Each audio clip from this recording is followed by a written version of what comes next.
Hi guys, welcome back to my YouTube channel. And as you guys can see right behind me, let me get out the way real quick.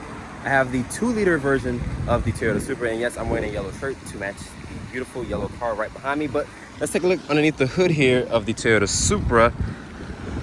As you guys can see really quick, I have the 2-liter twin scroll turbo inline 4.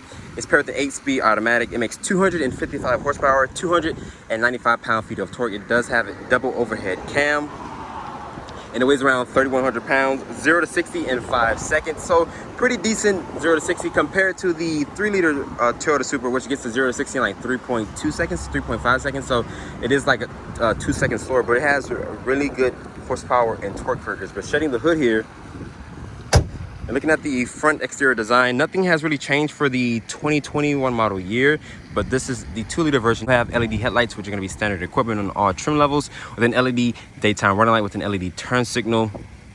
And here, there's some fake vents, of course, even on the side. There's like that teardrop look. It's fake. Toyota says you can make that functional. There's no front parking sensors. Of course, you have this opening here to cool that 2-liter. But honestly, what do you guys think about this bright yellow exterior color with the black accents? It looks really nice with the black accents, honestly. This is probably one of our favorite color cars that I reviewed this year. Looking here at these wheels, these are a Michelin tire, pretty good tires on the market. And this is how you would tell if you have the 4-liter version of the Toyota Supra. 4 disc brakes for all 4 wheels. These are a 225 40 width tire. They're wrapped in this 18-inch rim design. You get 275s in the rear, so these are staggered tires. This vent here is not going to be functional, unfortunately. Toyota says you can remove that. If not, you have this small little vortexes here, or generators on the side mirror cap. I like the matte black painted mirror cap here, LED turn signal, and of course, it's not going to be functional there. But the wheelbase for the Supra is 97.2 with an overall length of 172.5. Making our way to the rear of the Supra here, these taillights are going to be a full LED with an LED turn signal, an LED reverse light with an LED brake light. Your reverse light is going to live down here with the little dots. I like the way how Toyota did that. There's your GR badge there. Dual tip exhaust here, like the black rear diffuser back here. Standard backup camera, your Toyota emblem with your Supra badge. And honestly, guys, I'm feeling this yellow exterior color. It looks really nice. And unfortunately, they didn't fix the issue with a trunk release back here. So if you don't have the key in your pocket or your purse, you will not be able to get into your Supra. But let me grab the key really quick.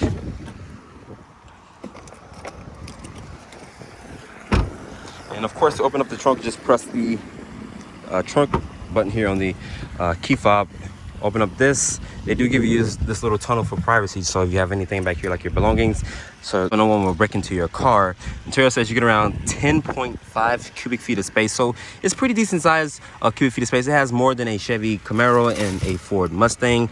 And underneath here, this is where your battery compartment will live. I'm trying to show you guys so you guys can see a little bit. There's the battery for the car. But let's hop into the interior of the Toyota Supra. Alright guys, so I'm sitting inside the interior of the 2021 Toyota Supra 2.0. Looking at this interior, of course everyone knows how the Supra interior looks. I'm going to be very brief with this interior because I showed you guys this about 3 to 4 times. But this is the 2-liter version. But shutting the door here, the door sounds nice and solid, but it is a little rattling because I have the actual key fob here. I'm going to show you guys the key fob. Same key fob from the 3-liter. As you see, unlock, lock, your trunk release, and a panic button, BMW style key. But it's one of the unique keys in Toyota's lineup. Nice aluminum door handle here. Your lock controls, it is express up, express down for both windows. Your power folding mirrors, you can power fold those in as well, and you can unfold them. There's your headlight switches here, your dimmer switches. I like the aluminum trim on the air vent there. The upper part of the dashboard here is going to be a soft touch ejection molded plastic. The nice leather wrapped steering wheel here, 3-spoke wheel design. I like the airbag cover here. Looking here at the cluster here, can't really customize gauge cluster here. I showed you guys that in the 3-liter version. There's the turn signal stock here, wind wiper stock, which is there. Plastic paddle shifters here for the 2.0. Can't wait to show you guys that in the driving impression. Nice stitching here on the steering wheel. Over here, you have the 8.8-inch display. You guys can barely see it, but putting the Supra into reverse here, you guys can see that backup camera. Nice resolution, trajectory, distance markers. There's no rear parking sensors or front parking sensors. Putting the Supra back into park, click the P. But to show you guys how to put it into drive, just pull down the trigger there and push it towards you for drive, push forward for neutral, and push forward for reverse. And of course, P for park. This does have dual climate control. There's no heated seats here, so on the 2.0 it's missing some features. My Tesla does even have the power adjustment settings there, just manual. Some storage down there. You guys see my wallet's down there. It's You still get carbon fiber trim inside the 2.0 Supra here. There's electronic parking brake, automatic start stop, sport mode, traction control, and your safety system there. 2 cup holders. It does fit 2 cup holders fine. This is my GoPro 7. Just leave that in there.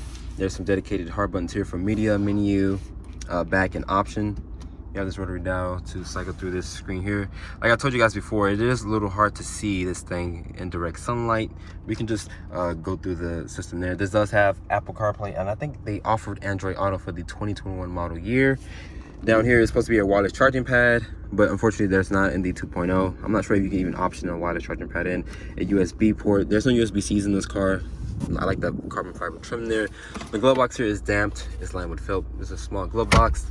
All part of the dashboard here does have this soft touch material with this nice stitching there, aluminum trim around the air vents. It is even soft touch right here on this part of the dashboard.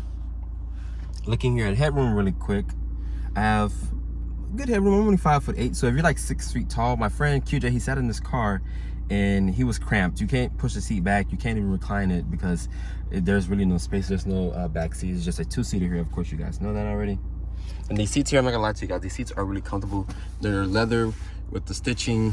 I like the red and white stitching here. It does have some suede Alcantara or this like cloth material, which is really nice. They should have offered cool seats since they didn't offer the heated seats on this particular trim. Here, this area here is nice and padded. You can also store stuff in the actual cargo back there.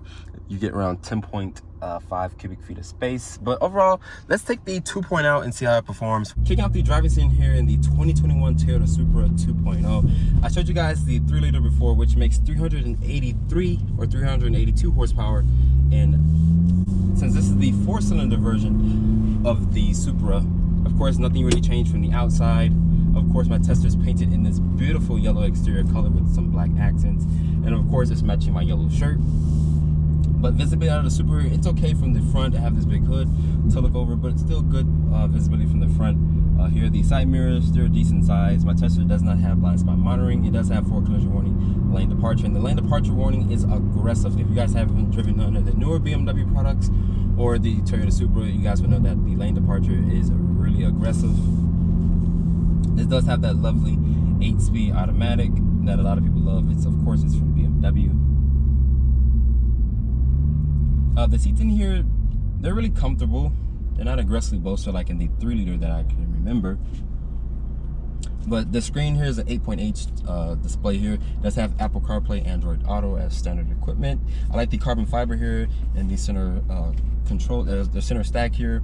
My Tesla does have these like suede Alcantara feel to it. Nice leather seats here, nice metal trim. Of course, I showed you guys the interior. I was really brief with the interior because I showed you guys the Supra maybe like 4 or 5 times. I know you guys are probably tired of me showing you guys the Supra, but this is the 2-liter version. This makes 255 horses and 295 pound-feet of torque. And of course, like I mentioned, it's paired with an 8-speed automatic. But visibility out here, it's okay, it's decent. But once you look over your shoulder here, there's the C-pillar or D-pillar that kind of gets into your view out of the rear here. It's restrained because of that coupe look, coupe design look to it. But overall, the Supra is really a nice daily driver if you get the 4-cylinder here. And this is actually $8,000 cheaper compared to the 3-liter that I showed you guys. This one has a starting price around $40,000, so it has a really good starting price for the Supra here. But I like the steering wheel. I like the 3-spoke design. I like the airbag cover here. I wish I would have went with a D-cut steering wheel design.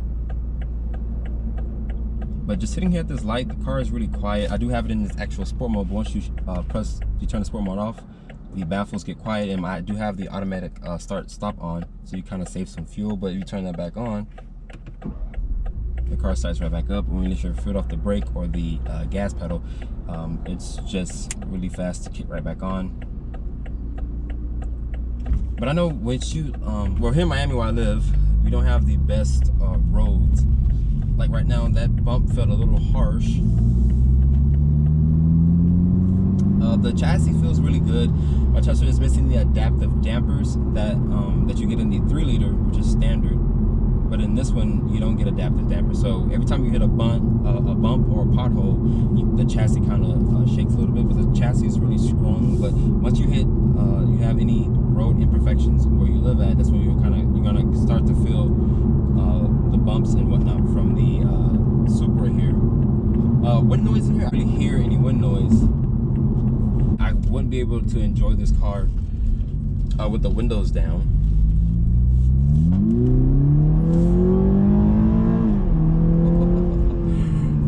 It might be a 4-cylinder, but it's really peppy and it puts the power down just fine. I wish my tester had blind spot monitoring. But this car is really small. You can weave your way in and out of traffic. Really good car to drive on the expressway and whatnot. But the Supra is a really well-rounded vehicle, and I'm really impressed with the 2-liter, but I'm really more impressed with the 3-liter. So if you're looking to have a little bit more horsepower and to feel all of it, you have to go for the 3-liter. But I know that's a little bit more expensive. But if you're looking to you know, save money or to get a bargain, you have to go for the 2-liter version of the Supra.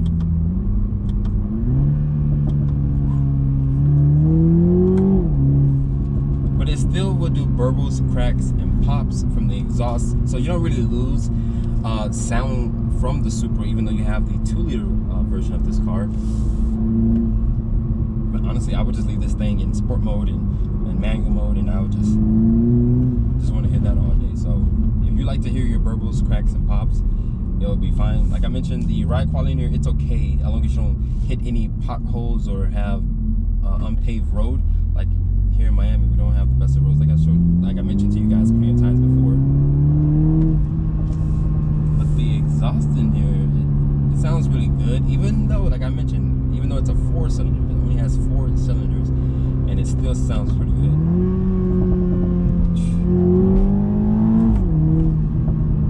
So great job, Toyota. You did a really good job with that 2-liter. Really good sounding from the exhaust. After spending time with the 2021 Toyota Supra right here behind me, honestly, I like that yellow exterior color. It matches my shirt, of course. If you're looking for a lot of horsepower, unfortunately, this car does not offer that. But it still has a good amount of horsepower and torque, which I mentioned in the beginning of the video, which is 255 horses and 295 pound-feet of torque. It's adequate power for most people. Starting price for the Supra here is at $40,000. My tester has around $6,000 worth of options, with a grand total of $46,340. I'd like to give special thanks to South Dade Toyota for providing me with the 2021 Toyota Supra 2.0. If you're on the market for a Toyota Supra, you can come to South Dade Toyota and ask for Wilford. He will get you into a new, used, or pre-owned vehicle. Make sure you guys follow me on Instagram at DriveOnReviews, and please keep subscribing to my YouTube channel. I'll catch you all in the next video.